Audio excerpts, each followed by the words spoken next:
दिवसांचा सोलापूर मुक्काम पूर्ण करून शेगावच्या श्री संत गजानन महाराजांची पालखी विठ्ठल नामाच्या गजरात पंढरपूरकडे मार्गस्थ झाली।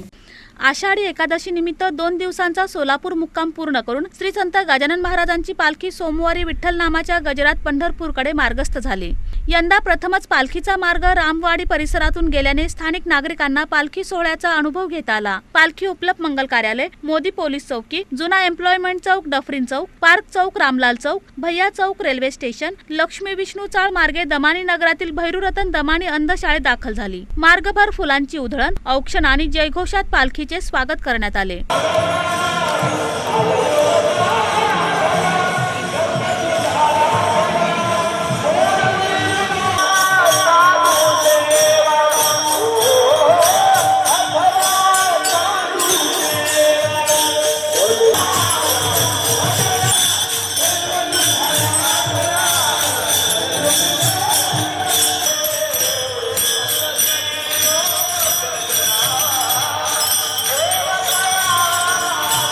दमानी नगरात हजारो भाविकांनी पालखीचे दर्शन घेतले। वारकऱ्यांनी महाप्रसाद ग्रहण केल्यानंतर पालखी पंढरपूरच्या दिशेने प्रस्थान केली।